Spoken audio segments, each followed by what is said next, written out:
Hello, my name is Donald Thompson, and I'm here with my good friend and creative partner, Bob Batchelor. And we're going to talk to you today about So You Want to Write a Book. A lot of times, as emerging executives, business leaders, people with a story to tell, you often ask yourself, should I write a book? One of the things that we're going to do is I'm going to talk a little bit about my personal experience and perspective, but more of the time today is going to be seeking and gaining knowledge from a prolific writer, storyteller, and communicator. Throughout Bob's experience, he's participated in over 100 books that have been published. Whether it's the 15 that he's written, whether it's the 30 to 40 that's been part of the editorial team, or the folks that he's counseled. And I'm one of the people that is a testimonial to working with Bob, working with his creative process in writing a book so that my story could be told. We're also going to talk about it from a couple different perspectives. We're going to talk about if you want to build a legacy, if you want to build thought leadership, if you want to build something that builds brand. There are a lot of reasons that you would write a book. And so we're going to unpack some of those things today with Bob Batchelor. So Bob, welcome. And it's always good to chat with you. Thanks, Don. I'm super excited to be here. It's a great topic. It's one that you and I both get asked all the time, daily almost. And so the questions are always kind of focused around the same area. So I think it'll really help people today. And that's the goal. The goal is to help you not only decide should you move forward, but the details and the underpinning of the how, and then the return on investment that you're going to see. So the goal is for you to get maximum value out of this. And we're going to go ahead and jump in. So Bob, just to get us started, and then we'll chat it up and keep going. You've shaped over 100 books. Why do you believe authorship is such a game changer for today's executive? I think, for one, executives need to have a thought leadership platform, because thought leadership drives authenticity, it drives trust. And those two things, if we take it then beyond just executives, if we look at upcoming leaders, rising stars, we look across professions, so people in different types of organizations, you look at authenticity and trust. And how do you drive those in a world filled with noise, a lot of negativity, a lot of thumbs up and thumbs down kind of environment? That social media minute person, environment. Yeah. And so those things really become important as you're thinking about a book, about generating thought leadership, about the way you tell your story so that you own that story, not somebody else telling your story for you. That is really powerful. The thing that I would extend that in my personal experience is you want your reputation to be in the room before you get there. And so when you write a book, when you focus on thought leadership, and this applies to my full-time job as managing director for Workplace Options Center of Organizational Excellence, or the things that I do in my consulting practice, you want a way for people to get to know you before they're having to evaluate you. And so one of the things that, Bob, you talk about a lot is building trust. How do books help you, writing a book, writing in a very serious way, how do they help you build trust with the audiences you're trying to reach? I think one of the main things is that people just respect books. Even in a world in which AI and ebooks and Kindles and all this kind of thing, people love books. And so books remain kind of a trophy almost.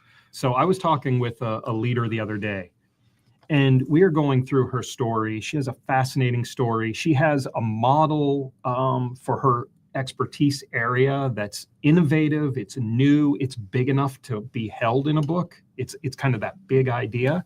Mm-hmm. But as we were talking, she said to me, I love all this, but I've also just always wanted to write a book. And so you can't take that kind of real pride that people have for writing a book. You can't take it for granted. Books are kind of the foundational piece. And it's encompasses a lot of different ideas, but it's a great way to put what you've learned, where you've come from, your journey, all in one place. Mm-hmm. Because we could blog every day. I could blog 3 times a day. That's right. But I'm not going to reach the same kind of readers and the number of readers potentially that I could reach when my book comes together. No, that's powerful. What about for those in our audience that says, but I'm not a writer. I hear everything you're saying. I hear the value of it. I hear what I'm going to get from it. I agree, but I'm not a writer. What is the thought process they should take into this type of project? Well, I give you my flippant answer first, just because I have to. Yeah, you just got to get it out. There are a lot of people who have written bestsellers that the first time they read that book is the day it's published. So that's the under the carpet answer to that. Yep. But the real answer is this. Not everybody has superpower for writing. But I've worked with dozens of business people, business leaders who can tell their story. They're proud of their story. That's right. Why should I expect somebody who's a CEO at the top of their industry? They've built this amazing career for themselves, their families, their communities. They're hiring they're hiring people. They're giving people a chance to live their dream. Yep. Why should I expect that person can be an A+ level professional writer? That's silly. Like, how many speechwriters did Barack Obama have? So you have a team. The best television shows, the best films are written by writing rooms. And for some reason, over time, people have thought, well, a book needs to be written by a person, when everything else in popular culture is written by teams. And so that's good stuff. I think that if you have a story to tell, you have a drive to tell your organization story, your personal journey, whatever it is, find a person to help you bring that dream to reality. I think that's great advice. And the thing I want to seize on is focus on the story you want to tell. And do you believe that the world will be better off if that story is told to more people? Mm-hmm. And then focus on the how to achieve it, right? And I think that is super powerful, because there are people that can thoughtfully, cost effectively help you on the journey, but you have to make the decision that it's worth it to do, mm-hmm. right? And then you'll find the steps that you need. What are some of the motivations you hear when talking with business executives about the approach to writing a book? Some of the business reasons why, some of the ways that they can see the return on their business, the value prop, if you will. Yeah, no, that's a great question. It's always foremost in people's minds. Yeah. What's my return on investment? And there have been recent studies done by independent author group in combination with a ghostwriter association.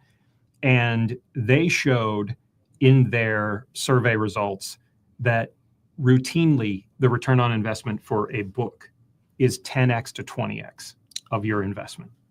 That's routinely, because a book, as you said, walks in the room before you. One of the things that you and I talked about a while back is that people research you. People put you into chat. People will put you into Google. Business people are smart, and they don't want to be caught not knowing something. So I'm going to research you, and what more could I have than the book you've written? And I see that, and I can order that on Amazon. You and I have traded dozens of, hey, Don, I read this book. You're like, hey, Bob, I read this book. Let's talk about this. Yep. It's an instant credibility. And who doesn't want instant credibility? The book speaks for you when you're not there. It's an amazing way to think about the return. Flip it a little bit from just a typical, I put $1 in and I get $20 back. Yep. I think that it's, I want to extend that for a minute, and I'll use a recent example. You've helped me, and I've had a lot of folks help me on my personal branding for the last few years. And it's one of the things that I've invested in, because I just believed what you have taught me and some others, that the halo effect you have as a leader helps any of the businesses that you touch. Mm-hmm. And a good friend of mine gave me a call and said that they had a consulting opportunity they wanted to talk to me about. It was going to be great for the company that I work with. But they wanted to, just kind of check and see if the profile fit. And they asked a few questions. And then they were going to get me with a very senior leader at a multi-billion-dollar business. And one of the things that they did in the introductory email to this person is reference my book, mm-hmm. books I've written on inclusive leadership, articles that I've written. And that was part of the introduction to this conversation that could mean a lot of dollars, mm-hmm. right, to the things that I represent.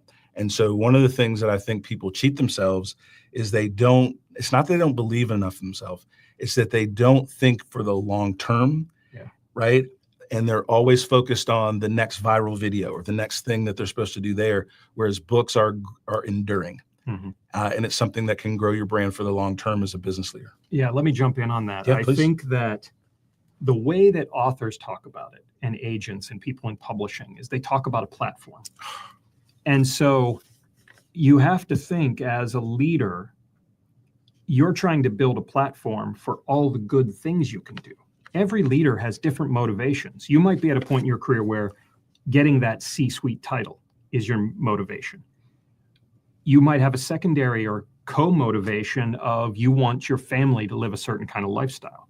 You may want these things so you can go out and lead a fundraising campaign for people who need charitable organizations. Yep. They're all kind. You may just want to employ people, lead a company. I mean, it's an amazing thing. But as you think about that platform, what are the main pillars? You think about like a peer, and lots of other people now know that I just started at Coastal Carolina University as an assistant professor. So my wife and I have been taking our dog Clifton down to the ocean, and we there's a big pier. And as I was thinking about this conversation of a platform, I'm thinking about the pier. There are main kind of legs, pillars of that pier that keep everything together. Hurricane could hit, but that pier is not going to collapse past this point. A book can be that centerpiece, that foundational piece that no matter where you're at in your career, where you want to go, even if it's looking back and the legacy that you want to have, you want your grandchildren and their grandchildren to know who you were and what was important to you during your life. That's a foundational piece. And that book is something nobody can ever take it away from you. So those are some of the things we've been talking about as the why. And then we talked about a little bit the ROI. What are some of the things when people are thinking about their ideas? How do they evaluate if they have an idea, a story that's big enough for a book, right? How do they think about that in a real way? I totally understand that question. Big enough for a book. You think, oh, this, it's got to be this, 100,000 word tome, and it's got to have lasting power into the next century or something. I try to coach people that it doesn't have to, there isn't one form. That's an important thing for leaders to think about. For a book to become a print book, it needs to be about 25 to 30,000 words, because that's kind of the minimum for printing as a paperback.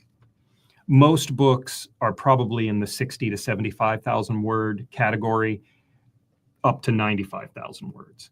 But there are books in all those different kind of ranges. That's right. Harvard Business Review does these little tiny books now, purposely small enough that somebody could get on a plane in New York and read that book by the time they get to LA. And what they've done is they've scooped out the best articles on a topic and put them in book form so that to get that information to somebody. Yep. So there's a lot of different forms that a book can take and a lot of different ways. So is your idea big enough? Well, you'll never know if you're not in the game playing the game. You've got to get that idea out. And it's amazing what can happen. A great book can save lives. A great book can change people's perspectives. There's good reason why every candidate that runs for president puts out a book. It's a marker. I stand for this. My life has meant this. I dream to go here. Yep. And when a business person at any level, whether you want to be regionally, locally famous, whether you want to be nationally or internationally famous, the idea is to think, what are my aspirations? And how can this piece help me achieve that next level? And you never know until you do it. It's one of those things. You and I joke about sports analogies and we use them. I think about, like, if you're playing baseball and you left your glove at home, you don't get to play. You have to have your glove. You got to get in the game. And then who knows what happens? Maybe you hit the game-winning home run in the bottom of the ninth. That's right. So that's good stuff. Let's get even a little bit more granular. Yep. Right. And you've said this to me a lot, right? writing a book is about the clarity, the alignment, and then the growth. Talk about how you build out your book strategy. Mm-hmm. Yeah. For me, and I would counsel people to do this, think of a book in 3 stages. So you have the idea to a first draft. Okay, so you have from the first time you think about the book until you actually, if somebody's put fingers on keyboard and you've got it there. The second stage is from first draft to finished product. That's a lot of work. The third part is production. So how do you get a Google Doc or a Word doc from in that computer to, on a shelf somewhere or on a virtual shelf? So think about it in 3 stages. And that makes it perhaps a little less daunting, but you need help along the way. Yep. You need to have somebody coaching, counseling, helping you along each one of those paths. It could potentially be the same person because each piece has its own difficulty level. Mm-hmm. The first level, that can be tough, but with a team or with the right writers, you can get through that. You can get through the second. The third part, there's options. Some people want to self-publish because they want control of the process. Some people want to work with a hybrid publisher because they want a partner that's going to lead them through. Other people want the gravitas of publishing with like HarperCollins or Knopf. Yep. But there isn't one right path. In the last 5 years, you and I, we've worked with traditional publishers, yep, hybrid publishers, that's right, and self-publish. All three. And we've had huge successes in each piece. When you think about the average book across all books sells 200 to 300 copies in its first year. If you look at what we've accomplished, magnitudes beyond that in each realm. Yep. So it's not like I had some kind of magic key. Yep. I didn't come to you and say, Don, I've got a secret here. It's just being thoughtful about each stage in the process. One of the things I want to share with the audience is how we did some of this in practice, a little more granular. Mm-hmm. So there's a book that was more of a leadership memoir that was underestimated, and it was about my CEO journey, a little bit about me. And then there was a book that we did with Kurt Merriweather and folks at the diversity movement on inclusive leadership. And that book spelled out the 7 competencies that we believe make an inclusive leader.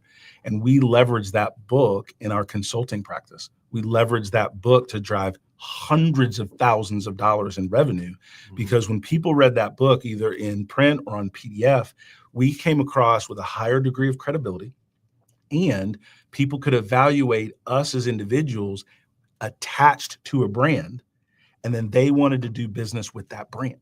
And so those of you that are listening that are more like me, you're not looking for legacy, you're looking for how do I use this book to grow my brand, to win in the marketplace, right? It comes back to the thing that Bob shared, that people are going to do their research.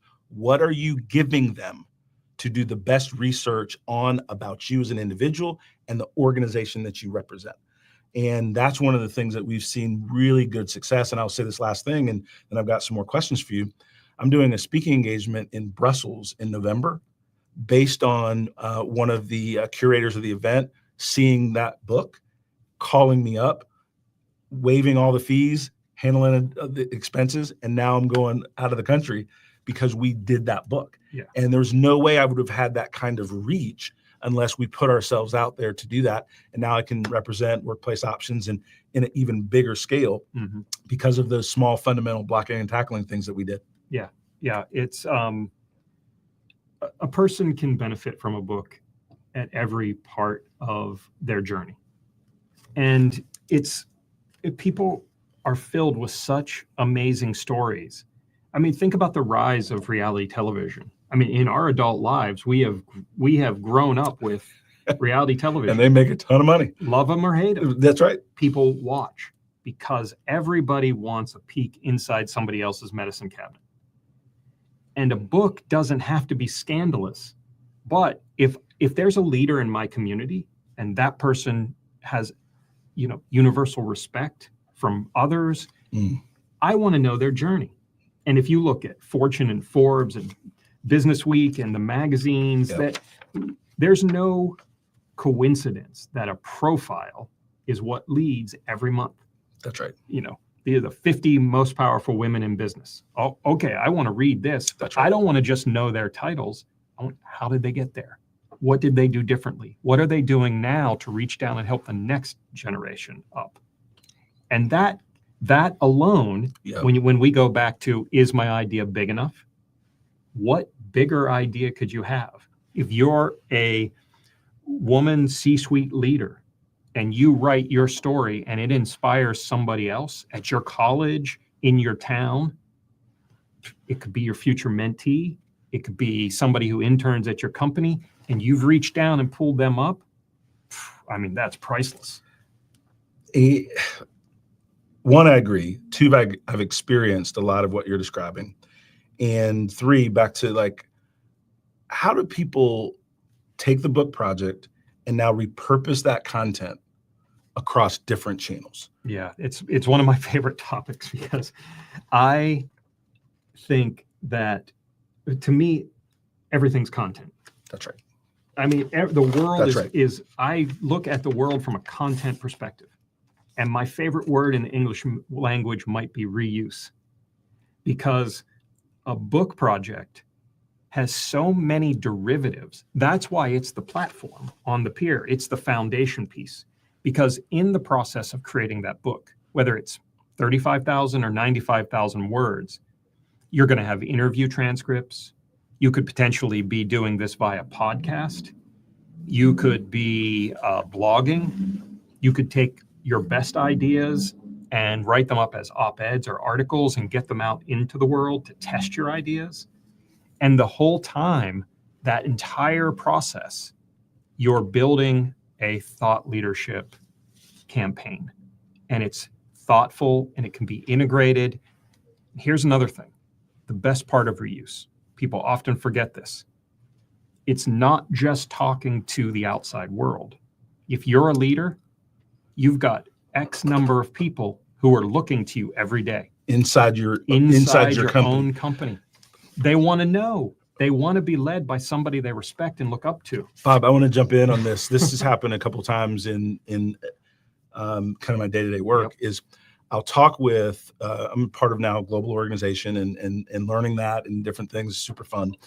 But I'll meet people that we're working on a project. We're pitching a deal in France, or we're working on something in the UK. And they'll say, Don, this is my first time on a call with you, right? But I read your book. This is the first time I'm on a call with you, but I saw that webinar you did. I follow you on LinkedIn. And whether it is inside or outside of your organization, you're building credibility by delivering high quality content that people can learn from. And ultimately, as business leaders, right, our wins are driven by the credibility we have, so people hear our messaging. Yes. Right. And people don't let you demonstrate what you can do until they believe you can do. And the book and the branding and the articles and that work is back to that peer analogy you described, right? Is building that brand platform. Mm-hmm. And that's something that, yes, it takes work, but here's the thing I do want to say. Don't try to do it alone. Exactly. A lot of people are like, well, I don't have time for this. I don't have time for this. Well, one of the reasons I don't have a Rolls Royce, I've done pretty well. I put money in things that are going to further my brand before I put things in a car, a bigger house, all that stuff. Now, that's just me. But in thinking for the long term, how you invest your extra resources as an individual, and then also see this all the time when I'm looking at marketing plans and strategies for organizations. They usually don't have a book strategy in it. Yeah. Harvard does, but you don't. Mm-hmm. Deloitte does, but you don't. Yeah, look at McKinsey. They built an entire 100+ year legacy based on content. Yeah. Right. And so that knowledge power that you have within your organization is an untapped repository, right, of power and how you can win against the competition. And I don't know why we're telling everybody this. Actually, but anyway, we need to keep this good. You sparked a major point for me when you mentioned repository, because I am a professor. I'm a strategic communications counselor, I ghostwrite, I do a lot of things, but my vision of myself is as a cultural historian. And That's right. early in my career, I worked for a company called the History Factory. We helped companies use their history and heritage to further today's goals and future goals. So, for example, Kimberly-Clark hired us to help them celebrate their 125th anniversary as an organization. I mean, that's a gigantic milestone, 125 years. Yep.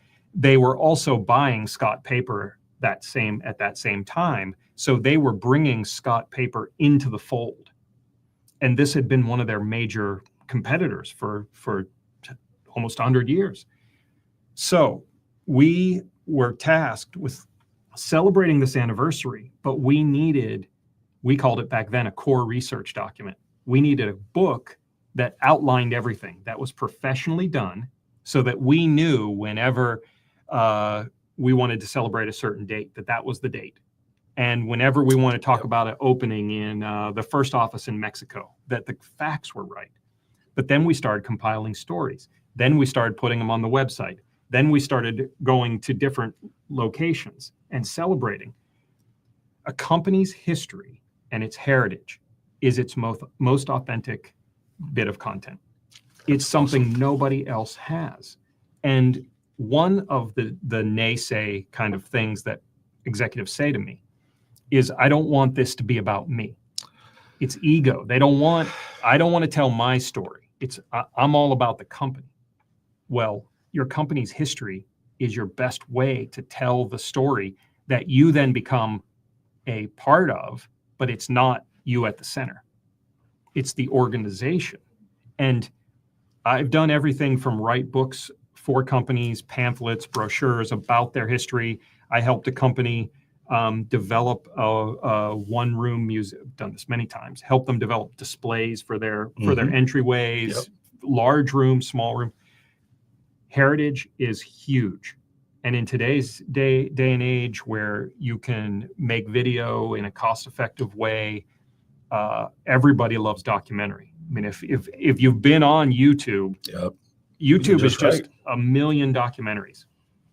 So there are so many different ways. So it goes back to reuse, foundational information, building out a platform, a way for an executive to wrap their mind around this without it being about them.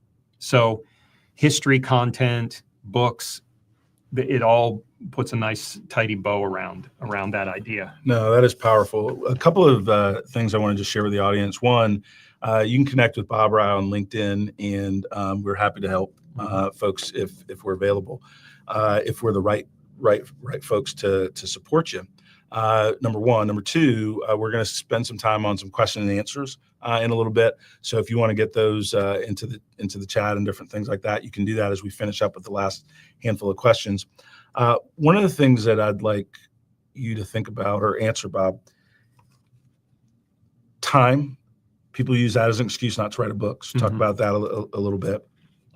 And then also, right, what are the kind of next steps once they decide to do it, right? So let's say that we're getting through to a handful of folks and they're like, you know what, I'm ready to do it, right? I understand the business use case. I understand the legacy for me and my family. I understand the corporate history aspect. And they pick one of those for them and they're ready to go. What do they do next? Yeah, it's a great question. I like to think, okay, so when you go through the publishing process traditionally into a traditional publishing house, you have to create a proposal.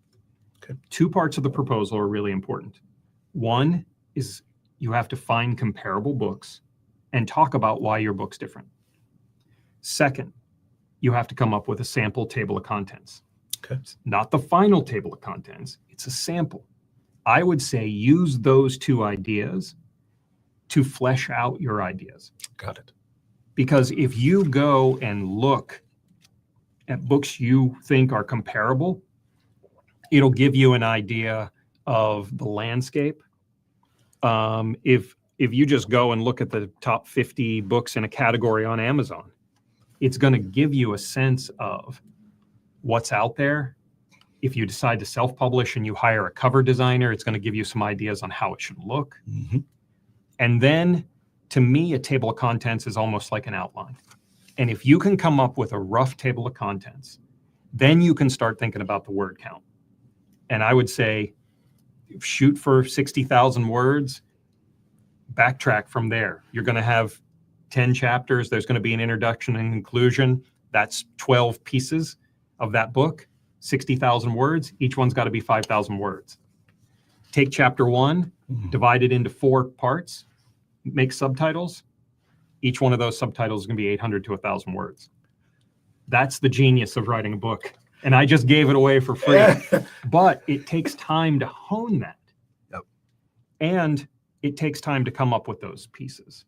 But if you're already kind of looking into the abyss and saying, I think I can do this, then you should be energized by that kind of perspective, because your journey matters. That's what I would want people to think about. Your journey matters. Where you're at matters. The book can help you achieve goals that you may not even have written down or fully thought out. Yep. You don't know until you do it. Other people are going to be very like, yeah, I got it. I know what I want to do. Okay, then it's time to roll. Let's get the comparables. Let's get the table of contents and put a team together. Because the one thing that we haven't talked about, and we can spend more time if you want on this. No, please. While you're doing these things, it's not linear. You can be doing a lot of different things at one time. If you feel strongly about a title and you feel strongly about how this book should look, you can get a book designer working on it right away. And if you want help finding a book designer, cover designer, I can help you, and I'll do that for free, because I know some people who need the work. So, but I'm going to jump in. I'm going to interrupt for a minute. He mentioned free, and then I got this allergic reaction. I started to get hives, right? Because I'm the business guy. Yeah, I'll do it for free. But in all honesty, that's how you and I met. Yeah. So the point is, you can be creating your go-to-market while the book is being written. Mm-hmm. But so how Don and I met, we have a mutual friend. I worked with him back in the .com days. Shout out Bob. A phenomenal PR executive. Mm-hmm. And he made 2 calls. He called Don, and I guess you two were talking about a book, and you said, I'm stuck. I need some help. Bob Osmond said, I know a guy.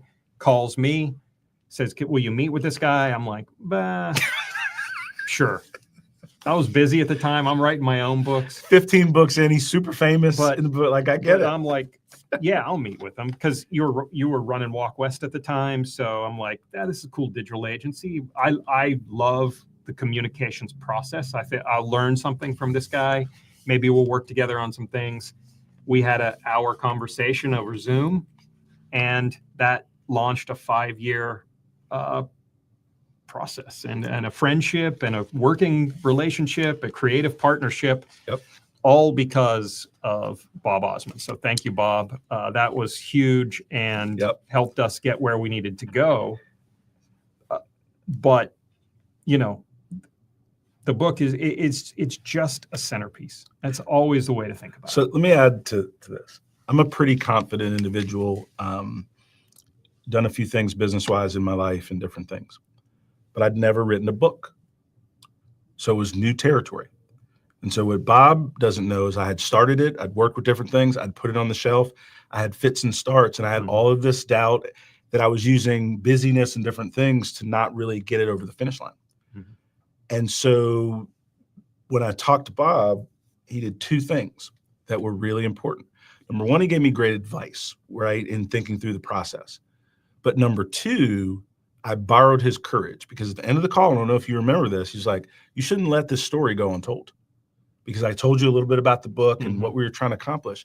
And I borrowed his courage, that little jolt of energy, electricity from somebody that had been there, done that was already on the mountain I wanted to climb, was super helpful in pushing me and propelling me forward. And then the second thing that it did, and this is hugely critical, when we were building in 2000 the diversity movement and thinking about how we were going to launch this business, one of the reasons that we were very confident in our ability to succeed, is we weren't talking about diversity, equity, inclusion from just a consulting or a do-good standpoint. We wanted to really link and tie what we were doing to the business outcomes. And I know President Trump's killing DEI and all that stuff, but this is how we grew a multi-million-dollar business with an education-first sales strategy and we grew from 0 to 150 clients in 2 years. So it doesn't matter what the business was, that matters. And one of the critical things we did early on is we hired Bob, a storyteller, in advance of our ability to do it, because we understood that storytelling was going to be critical to this business because there's so much noise in the market. How do you get known? How do you get seen? How do you get cited? And so because of that, we probably won 10 to 15 awards throughout the process and what we were doing in innovation, right? Bob wrote the profile for me when we applied for EY Entrepreneur of the Year. And we were very fortunate to be selected for that. So what we're talking about is books, but we're also talking about your mental model as a business leader and how content and content strategy and your content supply chain is going to help you grow and outpace the competition without adding untold resource, untold number of people. And it was those smart investments, tons of things I didn't do right. This isn't about that. But one of the key things we did well is pairing Bob with Jackie Ferguson to create an unbelievable content engine. Two of the best content professionals that I've ever had the opportunity to work with. And we got them under one roof in a small little upstart company, and we built a content platform that I am very, very proud of. Yeah. And excited that others could duplicate if they take the secret sauce, but if not, then we're going to beat you in the marketplace. And it's fine. Don't worry about it. What I remember distinctly from the phone call and then our subsequent phone calls is you didn't have to trust me. But our first phone call, we kind of level set on authenticity. And we talked about the goals of the project. That's right. By the second phone call, and it may be the end of the first phone call, I just said, hey, man, look, between you and me, you made some major errors here. And I would fix them doing X, Y, Z. And going back to trust and authenticity, you trusted me. We had established a baseline of authenticity, and then you trusted me. And that's where you want to get with your team that helps you write a book. That's right. It's not puffery. It's not publicity. It's not that old version of PR that's icky that people don't like anymore. It's serious. It's thought-provoking. It's creating a platform that matters. Love that. It's all the good things for whatever reason that you're doing. Whether it's driving leads for your solopreneur consulting, whether it's to get you on a board seat, whether it's to get you on your third board seat, whether it's to establish the legacy for your family and generations of your family. There are lots of different reasons, but that relationship with your team, whether it's a ghostwriter and a team of people, one person, 10 people, whatever your thing happens to be, go back to trust and authenticity. So that's another factor that I would add. Trust and authenticity with that team. Yep. Table of contents, comparable books, the book that what would you like your book to be similar to? Not the same as, similar to. Yeah. We were talking to a business leader that was on the fence about doing a book or not, and they said all kinds of reasons why not. And sometimes that just means it's not for you, and that's fine. Like it's cool. But we broke it down really simply at a certain point and said, can you talk about your story, right, in front of a camera or in front of a microphone? Well, sure. Well, what if you talked for a few hours? We helped you do the research. We put together a draft for you. You approve it. You talk for a few more hours and you just answer questions about your life. And most people can answer questions about their life, right? So at the end of the day, it comes back to, do you see the business value in doing it? Do you want to work with the right team that can help you do it? And are you willing to put in a reasonable amount of time to get that big payoff? And as I do consulting work and executive coaching and different things that I enjoy doing, And people ask all the time, Don, how do you do all this stuff? Because I don't actually try to do everything myself. That's like rule number one as a sidebar. I really like to find great folks to partner with in anything that I'm interested in. And then we do things together and you have this thing called leverage. Yeah. In what we're doing. So Kia, our producer, I want to ask her a quick question. How are we doing on time? And do you have any questions, or we want to start winding down? We're ready for Q&A. All right, so we'll let you guide us on Q&A. Yeah, and I'd like to just give you a couple. add a point in on what you're saying. I always think about it like this: in Tiger Woods' great run, all those major victories, he had a swing coach. Greg Maddux, arguably one of the greatest pitchers of all time, had a pitching coach every single year of his career. Nolan Ryan, who I love and just worship, a pitching coach changed his life. We don't expect anybody who's a professional to go it alone, but yet there's this nagging thought that when somebody says they want to write a book, that they've got to do it by themselves. That's right. It just makes no sense. Yeah. And it's not sad that more people don't write books. It's sad that people let that get to them. And they say to themselves, well, I'm not a writer. I can't write a book. As you said, can you talk into a voice recorder? Can you answer questions? Can you talk with a person who's a professional at this and shape an understanding? Like you said, executives can do that. Leaders can do that. They spend their lives doing that. Yep. So that's awesome. Kia, we'll turn it over to you and All see what right. questions you got. First question, what advice would you give to an executive on where to start if they're feeling overwhelmed with the writing process? yeah, if you've already started and you're feeling overwhelmed, it's a great time to get a coach. It does not have to be expensive. It does not have to be an expensive thing. You're not undertaking necessarily just a look. I used to be a fairly decent weekend golfer. I started getting the shanks. I couldn't hit it well. I went to a swing coach, one lesson, and he straightened me out. Next time out, broke 80. So it's that one thing. If you're already writing and you've hit a wall, find somebody to help you. That's right. Sometimes I don't have problems writing anymore, but I have problems in other parts of my leadership makeup. Yep. And that's usually when I get you on the phone or on Zoom and I'm like, hey, Don, I got this problem. Yep. I just need to vent a little bit. I need your perspective. That's right. So there are writing coaches. You don't have to hire a ghostwriter to get you through a thing if you're already writing. There are little shows go through this. The writing teams change over the years. Absolutely. Television and movies go through this based on a lot of different factors. So the advice is, find somebody to help you, change up some things a little bit, see if that breaks through the whatever the barrier is, and keep rolling. Oh, that's great. Next one. What should authors be thinking before they publish? Well, platform. An author should be always thinking about platform. They should be thinking about, who do I know that can help me get the word out about this book? Yeah. How do I maximize what's in my head and not have that imposter syndrome or fear that keeps a lot of people from talking? Because everybody said, well, I can't do PR because I don't want to talk about myself. It goes back to that thing with executives not wanting it to be about them. Well, at some point, you have to go out and talk about the book. It's just that, and that go-to-market doesn't have to be hundreds of thousands of dollars, but it needs to be thoughtful. That's right. What can you do if it's by yourself, if it's with a small team, if it's with a large team?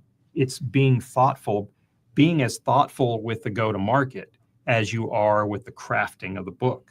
The number one thing I'll say, and we haven't touched on this directly, but I want to say it directly. Sure. I want everybody to hear me. Quality is the number one thing always. The book in its final, when it hits the shelves, virtual or otherwise, that book needs to be as perfect as you can make it, because that is what people are going to look at. That's right. You do not want to put out a half-assed book. So I'm gonna jump in, right? Because there's all of these tools now, and I'm here for it. If you want to talk about AI, I'm here for it. Taking the courses, taking the learning, it's accelerating my time to value in so many different things, right? But you need a human touch to define what excellence looks like, what it feels like, what it sounds like, how it lands. And don't be confused with people that are going to give you an end-to-end AI process, and then you put out something that hurts your brand. Yes. Right. Yeah. So let's make sure that we're having the right conversation in terms of not only quality, but quality because you're trying to impact people in a positive way. We're not talking about building book as a part of your brand strategy as some kind of gimmick. We're talking about a way to build trust, authenticity, so that you can rise in your career, represent your organization better, stronger, faster. Yeah. And what people wouldn't know about me is you would expect me to be, because of my PhD in English literature, because of 15 books, because of 19 books edited, hundreds of books created through my aura and the work that I've done with other people, that I would be anti-AI. But I am in one of the top 1 or 2% AI power users, especially when it comes to creativity. And I know that AI cannot write a book. It cannot. It can help somebody around the edges and in some important ways, but it cannot write a book. So if somebody's promising you, I can give you a book in 9 days or some ridiculous shit like that, then that's crazy. It's not going to be the book that sets your foundation of your platform for now and in the future. That's right. It's important. Quality. Yep. It's quality. It's quality every time. Next one. Continuing the conversation about publishing, and this is for both of you. Why publish now when reading is declining? Oh, I love this one. Thank you so much. Reading is declining by whom? The executives I want to talk to still read long form content. They still read things that help them level up with their mindset. They still read white papers. They still read books. So when you look at where book reading is declining, you got to look at who you're trying to influence. And so for me personally, because I'm targeting the top 1%ers. I'm targeting the movers and shakers in any industry that I want to touch or be a part of. The reason we're doing this as a give back is because if we support you in writing your book and you're an executive, at some point you're going to ask me what else I do. At some point, we're going to find some other things to rock with. So I can spend time sharing what I've learned writing my book with Bob and the team. I can give you that information, right? We can develop a relationship, trust, support each other. And I can learn about your story. And guess what you're going to do? Hey, DT, what else do you do? Man, you seem like you're into a lot of stuff. And we can figure out ways that new relationship that's built on trust can grow in other ways. And that's why content is strategic in everything that I do. But that's why I'm still into the book process, the book journey, is because I'm targeting the top 1% of learners and movers and shakers in this world. And those folks are still information hungry. And they're not just looking for the soundbite, they're looking for the strategy. And that's the reason why I did. I'll let you answer, but that's my thought process. And I'll give you the soundbite. Smart people read books. End of sentence. Next question. Got to give you a little mic to drop. We got these new boom mics that the crew got, and I'm loving it. All right. How do you push past your particular book topic or interest area that's been oversaturated with various perspectives? And there's a 2-part to this one. Okay.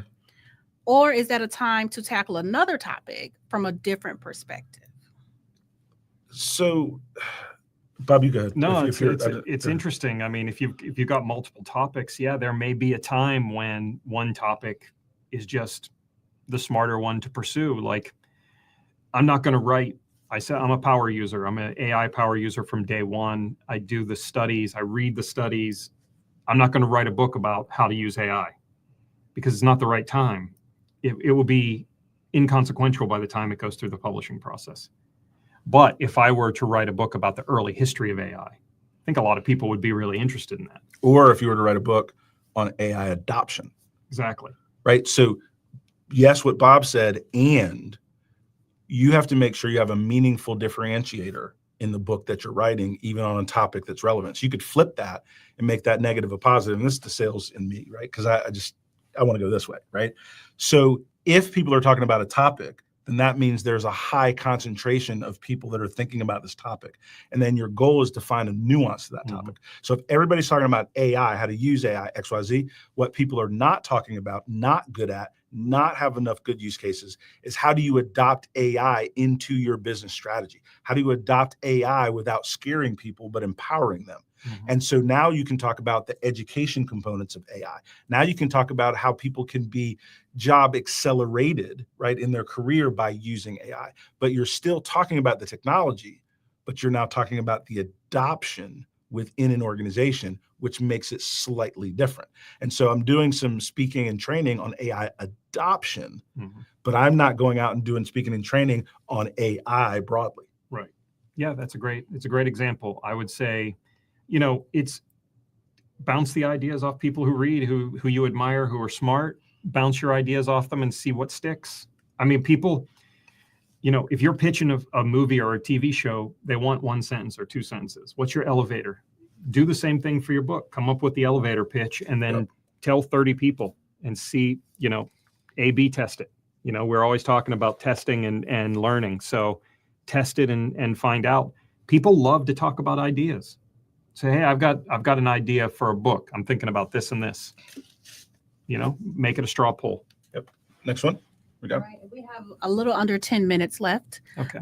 Can you break down the difference between the publishing models, traditional, hybrid, or self-publishing? And I'll add to this, what's your preferred? Okay, great question and great addition to it. I do not have a preferred model. There are reasons to go with each model. Traditional publishing is with usually a large publisher. It doesn't have to be, it could be an independent publisher. But that is a situation in which, let's just focus on nonfiction. You've written a proposal, you send that proposal, usually people get an agent, the agent submits the proposal to a lot of different publishing house editors, and they thumbs up or thumbs down it. And if they thumbs up it, depending on the house, they give you an advance, they give you a deadline, and you go off and write the book. You turn it in, it goes through the process. That's traditional. Random House, Knopf, Bloomsbury, all those kinds. Hybrid, same level of excellence expected, but the author and the publisher are partnering. And so there may be no advance and you're splitting the royalties. Or there may be different pieces of it that it's more of a financial Structure. partnership, structure. Self-publishing, you take on every piece of it. And if you have somebody like me in your corner, you're going to get self-publishing that looks like a publishing company. That's right. But there aren't a lot of people like me that can lead you through that end to end. The good thing about self-publishing is you get the control. The bad thing about self-publishing is you get the control. Because what used to happen in the early days, people would self-publish a book and they'd order 10,000 copies and put them in their garage. And 3 years later, 9,950 of them would still be sitting there. Yeah. And you're bearing all the burden. Now, technology has changed that. Self-publishing doesn't have as many financial challenges, but you still are paying along the way. That's right. You're paying for that cover if you want to do it professionally. And I'm sure the people in our audience want to do it professionally. You need help along the way, but you have control. If you're a big time speaker and 3 times a year, you can convince somebody, give each person in your organization that's at this national conference, give them each a book. There's 10,000 people there in exchange for my speaking fee. Hey, that's not a bad way to get a book out into the world. And say it becomes a bestseller, you're going to get more of the revenue on the back end. Yep. So those are basically the differences. Kia, did I catch all the pieces of that? Yes. Okay. And then we have 5 minutes left. And the last question, how do you balance staying true to your original vision while still being open to feedback?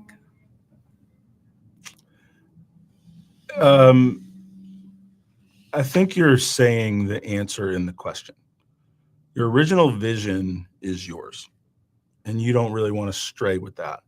How do you execute and amplify that vision is where you need to be open to new ideas, right? Because there are people that have produced, that have marketed, that have written, that can help you shape and narrate that story for the audience you're trying to reach. So I don't advocate changing your vision. That's what makes it yours. That's authentically yours. But I do think you have to have business flexibility, right, between the overall outcome that you're trying to get for people that can help you shape it. And so that's how I think about things when whether it's starting a new company, whether it's being successful with a client, right, whether it's coaching someone. I want to know their vision. My job is to help them with tips and tricks of how to get there. Yeah. And, feedback can be tough. Feedback. Look, I don't like to get negative feedback. And sometimes I'm arrogant enough to know in the topic that I don't want feedback at all.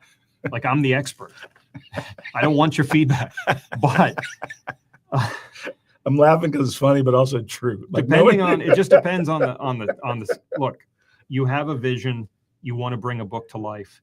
There are ways to circumvent feedback that you don't like. You can self-publish. It's complex. It's not overly complex, but it's like any business decision. You need to have thought it through. Here's another thing that I'd share with folks. And I work with a lot of executives with high octane personalities. And so feedback is sometimes a challenge with really, really bright folks. I'm going to give you information that I think is valuable to you. You get to decide if you accept it or not, but you at least need to be open to hearing it. And those great ideas usually are going to be easier to accept when you just open yourself to hearing it. Yeah. So BobBatchelor.com, DonaldThompson.com. You can follow us on LinkedIn. We would love to help. We would love to continue the conversation. We have a motto. Okay. So I'm going to let you in on a secret. We have this creative partnership. We're going to do some pretty amazing things. Do cool shit with cool people. That's our motto. And we get asked this question about how to write a book so much that we had to do this. That's right. We've been kicking this around for a little bit, and the exponential growth of, hey, how do I do this? That's right. So we love the fact that you're here. We love to connect, and this has been great fun. I love the topic. Clearly, I'm a total nerd for publishing and writing. Well, one thing Bob said that I won't forget is he said, I'm obsessed with the creative process. And for those people that get to do what you love, and Bob, I'm so excited for you and your new journey. Well, you've been a professor before, but you're entering academia again. Just seeing that pep in your step is awesome. And then it also frees up some time for us to do some fun stuff, which is cool. The last thing I would say to folks is if we can help you, let us. If it's not us, we'll point you in the right direction. But we're really doing this more of a give back and hopefully to meet some other great folks that are doing cool things. And we'd love to hear from you in any way we can be supportive. We'd love to do that. And just like Bob said, we take calls with folks all the time. We'll let you know the difference between free and fee. Don't worry about that, right? But there's no cost for a cup of coffee, especially a virtual one. Mm-hmm. And then we get to know folks and help them chase their dreams, just like was done for us. Yep.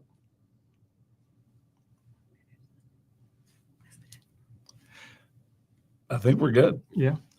Thanks. Shout out to the